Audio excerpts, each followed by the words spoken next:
Hi guys, That's Song Review Guy here, and today on another episode of Charts of the Past, we look back at the 10 biggest selling songs of June the 30th, 1984. Kicking things off at number 10 is Time After Time by Cyndi Lauper. Truth be told, Cyndi Lauper is probably one of my top 10 favourite female artists of all time. Not only has she been responsible for some of the most heartbreakingly beautiful songs of the last 30 years, but she encompassed everything that I love about solo female artists that strive to go beyond the plastic. She had a unique rock punk image that was distinguishable, unusual and iconic for its time. Her voice is one of a kind. No one sounds like Cyndi Lauper and no one ever could. She could be serious, fun, romantic and edgy all at once, and nothing about her was false. And here, Time After Time is up there with my top 3 favourite Cyndi Lauper songs of all time. Co-written and co-sung with founder of the rock band The Hooters, Rob Hyman, Time After Time was a combination of what the two artists were going through in their personal lives regarding their relationships at the time. What results is a bittersweet song about devotion where Lauper recants how she feels that she's becoming disconnected from her lover,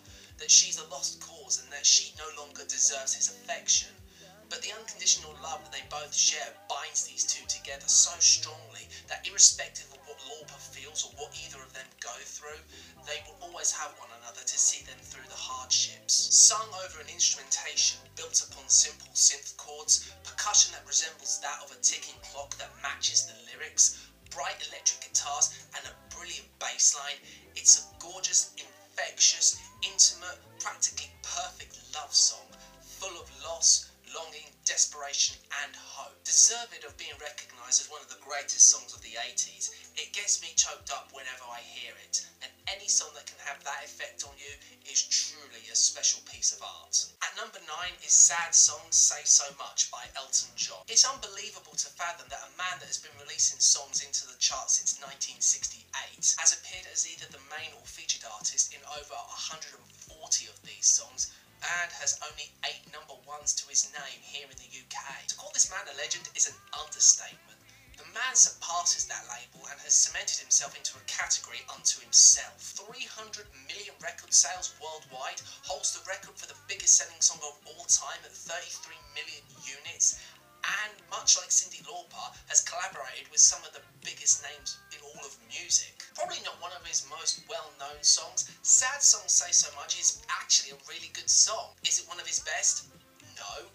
Give me a month or so to examine his discography and this probably wouldn't feature in his top 30. But that's not taken away for 1 second the strengths that this song has. Co-written with lifelong partner in crime Bernie Taupin, the song centres around the idea that when one goes through a breakup or is at a low point in their life, sometimes listening to songs of a similar nature often speaks to the listener and describes how they are feeling perfectly, giving a somewhat comfortable notion that the writer knows exactly what they are currently experiencing. The instrumentation, unlike the lyrics, is very upbeat, with a lively piano all throughout, drums, bass and a bright acoustic guitar strumming.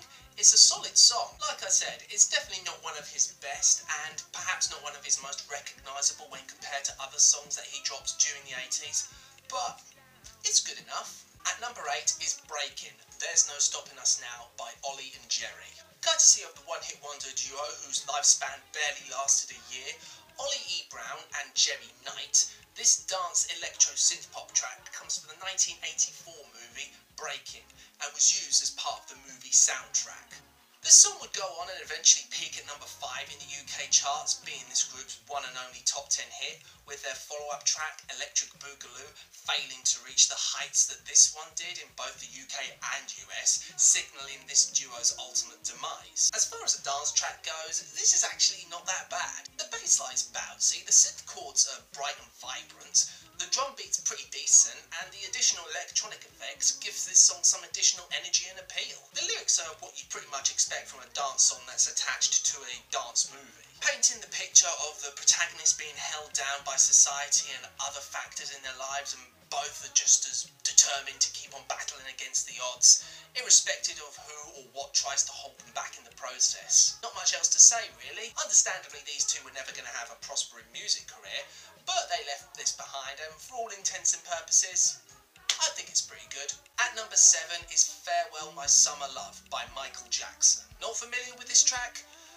I wouldn't be surprised if you weren't, least known top 10 hits, Farewell My Summer Love was part of a compilation album released in 1984, containing 9 previously unreleased recordings made by Jackson between January and September of 1973. These songs were remixed, had musical overdubs added to them, and were released and ended up reaching number 9 in the UK albums charts. Farewell My Summer Love was one of 2 songs released as singles from this album, and I don't know what the other songs sound like, but if it's anything like this song and you've heard those songs, oh god, do I feel sorry for you. Arguably one of Jackson's weakest releases. I think there was reason that this was never actually officially released on a proper album. Keep in mind, whilst listening to this song, this was on an album that was released in between Thriller and Bad.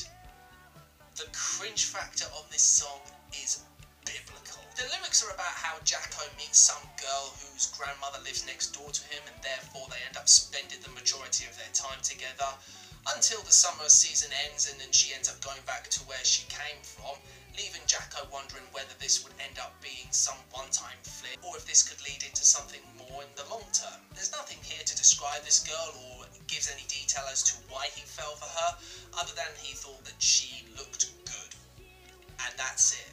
This song is pretty gut-wrenching, and my tolerance for cheesy songs is usually pretty high, but this is beyond unbearable. If Jackson hated the idea of the songs on his posthumous album Escape being released, I can only imagine his feelings towards this compilation album.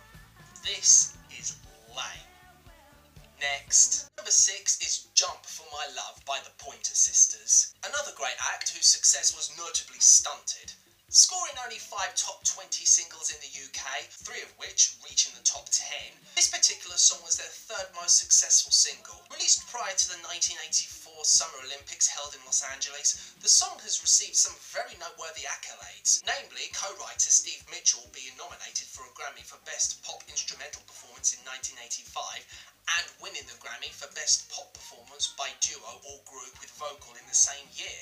And it's not surprising that it's received such recognition. To put it simply, the song is about the ladies' affection and desire for their man, recognising his affection for the ladies and them in return promising to take them down where no one's ever gone before. Sexy. Brought together by an instrumentation which is what makes this song even more appealing. Combining R&B and post-disco elements together with multiple energetic and bouncy synth riffs that match the delivery of the lyrics, a bass line that's instantly memorable over the repetitive drum machine that doesn't wear out its welcome, and a great key change near the end. Combine that with the delivery from the singers June, Ruth and Anita Pointer, whose harmonies throughout are terrific. You've got not only one of the best dance tracks of the 80s, but you've got a timeless song to boot. And who could ask for more? Number 5 is Wham with Wake Me Up Before You Go Go. A former UK and US number 1, as well as going to the top of the charts in 7 other countries, this song is arguably the song that everybody identifies with Wham. Even if you're not a fan of the group, Wake Me Up Before You Go Go is instantly recognisable from the very first second. Having come off of a year where they were making material that was politically charged and moodier in terms of its tone and lyrics, George Michael stated that he wanted to write something that was a lot more light-hearted and fun, injecting some life into the group, therefore steering away from what they had previously done. And what resulted was a song that all stemmed from a miswritten letter from bandmate Andrew Ridgeley addressed to his parents. And what resulted? Well, a song that is bright, vibrant, fun, energetic and all-round feel-good track. And even if you're in the foulest of moods, this can still brighten up your day and draw a smile to the listener's face. For the most part, it's easy to get wrapped up in the music and not pay any real attention to the lyrics, but under analysis, it's about a guy's pure infatuation for his lover. The protagonist is so dizzy in love with his lady and just spills forth with affection and love. And what's there not to love about the instrumentation? Finger snaps, synth chords and a synth melody in the latter stage of the song, and a fantastic trumpet section. Add on top of that Michael's vocals are filled with a surge of happiness and enjoyment. It's a song that's as camp as Christmas, and you'd have to have a heart of pure granite not to lose yourself into the song and enjoy every single moment of it. At number 4 is Small Town Boy by Bronski Beats. It's no secret that if you were a homosexual man or woman living in the UK during the 80s, to say that it was a rough period of living would be the greatest understatement in the world. Endless and horrifying persecution persecution and violence that gay people endured during these times is something that goes beyond description. So to be an openly gay band during these times was undoubtedly going to cause some controversy. Bronski B, originally consisting of Jimmy Somerville, Steve Bronski and Larry Steinbach, were one of the very first openly gay bands in the UK, gained massive attention and popularity during the early 80s.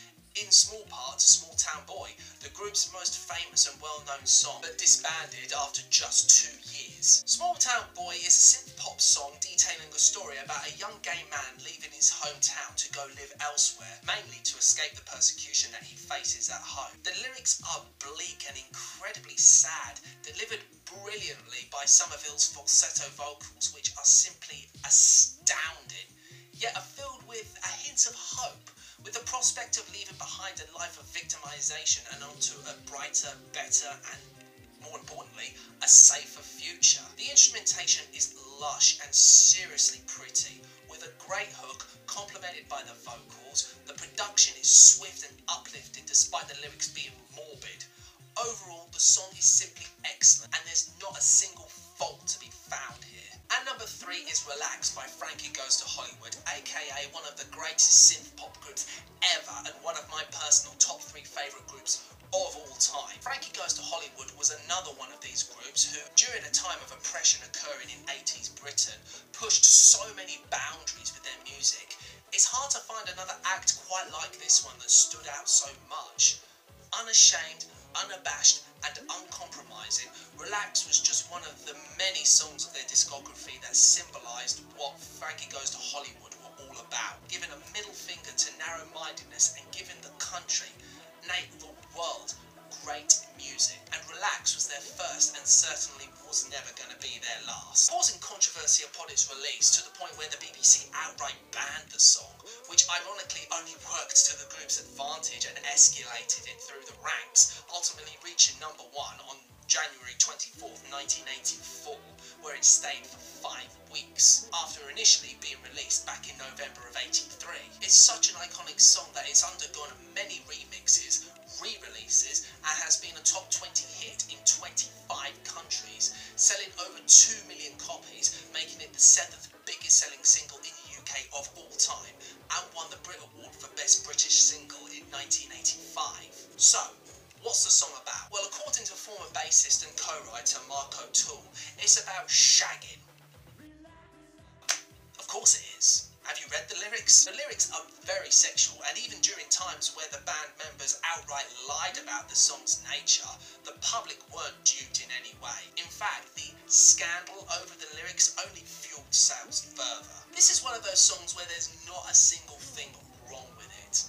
Lead singer Holly Johnson's vocals are perfect. The instrumentation combines a thudding bass line with bright, melodic synth sections, multiple sound effects which layer the song with more personality and raw, visceral energy, and electric guitars that are vibrant and gritty. There's absolutely nothing about this song that anyone can hate, and if you do hate this song, then please, I implore you, introduce your stomach to a bottle of bleach. And number 2 is I Won't Let the Sun Go Down on Me by Nick Kershaw. New wave synth pop rock musician and singer-songwriter and a one-time teenage heartthrob.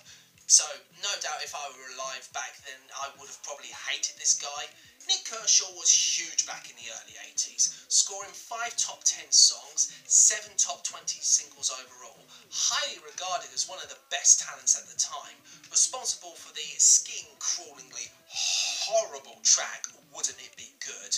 I know I'm going to get to that song one day, you'll just have to wait. This was Nick's biggest hit of his career. Although it didn't start out that way, having originally been released in 1983 and only peaking at number 47, before being re-released a year later, given a much livelier synth instrumentation, having originally been a folk song, and ended up peaking at the number 2 spot. Described as a song that was written near the end of the Cold War, it takes a satirical view of the leaders of the 2 superpowers at the time, who's going to be the first one to push the button and blow up the opposing enemy, who's going to be the one to basically obliterate the planet, reduce it to ash, all the while the fat cats of politics are toasting their G&Ts and all laughing and having a good time at the little guy's expense. It's surprisingly witty and clever from someone who was a supposed teen idol at the time, and kind of puts today's teen idols into some sort of perspective. Could you really imagine any teen idols of today writing something as politically charged as this song? Plus, I love the instrumentation on this track. It's got a fantastic bouncy synth riff, the bass here is incredibly addictive, the electric guitars have great energy to them, and the additional sound effects gives the song even more character than I thought was possible.